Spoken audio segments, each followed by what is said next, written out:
Favour Talk Show.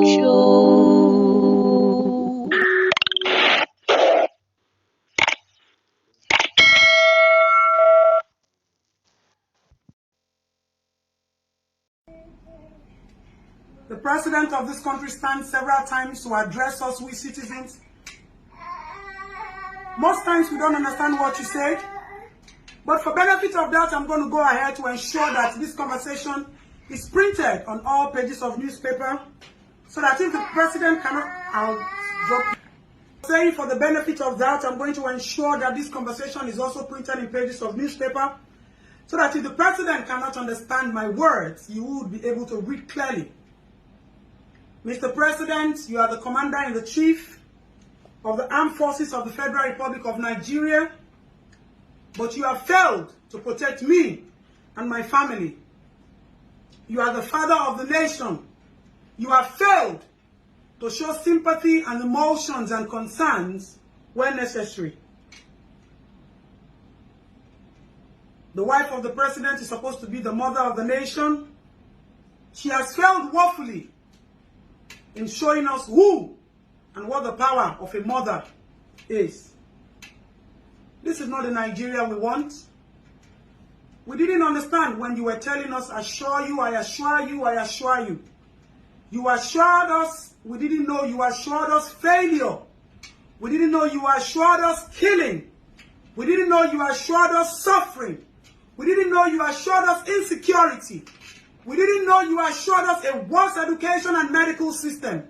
We didn't know you assured us the worst yet to happen, broad daylight in our own face.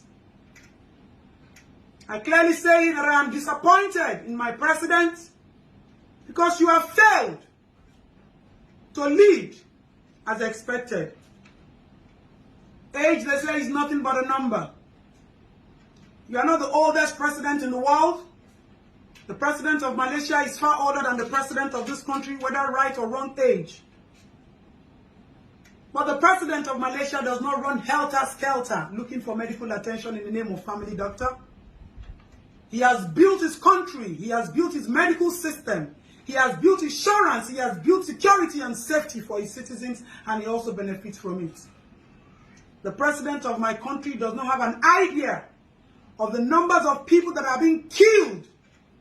The president of my country does not have an idea of the number of girls and children that are being kidnapped and raped on a daily basis. The president of my country does not understand the level of poverty an average man is living on. The president of my country does not understand what the exchange rate of this country has turned out to be. Yet you fly planes going from one country to another, giving assistance to other countries, when your own motherland is burning. Your own motherland was on a nosedive, but now it is completely gone. What do we have left? Nothing. No business is surviving, no business is thriving. Expatriates have gone. The other and the most lucrative business now is banditry, killing and kidnap. Mr. President, is this what you assured us? Mr. President, is this the country our children will grow in? Mr. President, is this the labor of our past heroes? You are so insensitive and unconcerned. That is what irritates me the most. You stand to address us without understanding the gravity or the consequences of what you say. This is a generation that wants change. This is a generation you cannot mess with. This is a generation that understands. Technology is everywhere. We see so many things. Even if you are not capable, your level of education does not make you capable to do things that are expected of this country at this age and time. Why not hire people who have the capacity to do it? Why surround yourself with liars and greedy men who think about what they want to steal and what they want to go home with and the lies they want to tell you? You are a father. Do you take time to speak to your children? The medical system of this country has so failed that people die every day out of negligence of practitioners or lack of equipment. Yet we have people, we have looted funds that are being brought back into this country.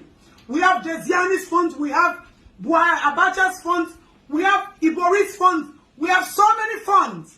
These monies are far more than what the president runs around to borrow. How do you intend to pay these debts?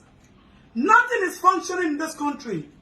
Mr. President, have you sold Nigeria? Let us know. An average citizen is dying in penury. You have so shamed us. Whether speeches have been written and given to you to read, or you write, you have shamed us locally and you have shamed us internationally, and we begin to ask ourselves, how did we get here? If this country is being controlled by political men, let us know. Because definitely, you are not the one in charge.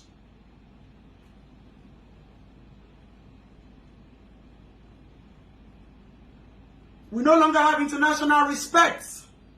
The people who have made Nigeria proud are the people who still believe in the strength of motherland. An average young child in Nigeria has taken his destiny back in his hands. Now our youths begin to do all sorts just to earn a living. Politicians live luxurious lives. And we, our monies and taxpayers are being spent. We finance this country. Every avenue tax is being laid, extortions are being made from the port to every corner of this country. How long do you want to continue to kill us morally? The president, how long do you want to continue to kill us financially? How long do you want to continue to kill us psychologically? It is not by force to rule. How much do you want? We can pay you so you can live. And let's build a new Nigeria for our children. Enough of the killing during the EndSARS we have not forgotten. What is even happening now is worse than what happened in EndSARS. Who are we? Are we still Nigeria? Are we still Nigerians? We don't even know anymore. But you sit in the power. You sit in your office. That office should be called the office of shame. If the chief security officer of the Federal Republic of Nigeria can say they do not have enough ammunition to protect its citizens, what are you doing with our monies? What are you doing with the borrowed funds? Mr. President, I will drop my address and my full information so that if you want to arrest me or I'm going down for this, so be it. One thing I want to assure you, our politicians and our present leaders and the liars surrounding them, this change will come. This change is near. This change is going to happen. There is nothing left. You people have showed your level of cowardice. You have showed your level of wickedness. You have showed your level of insensitivity from head to toe. But we know what we want for Nigeria. We know what we hope for our motherland. The labor of our past heroes saved us. But nothing has been done from your own dispensation. Mr. President, as the father that rules my country, I am ashamed that this is where you have pushed us. And I pray that sooner than you people think, this change will come.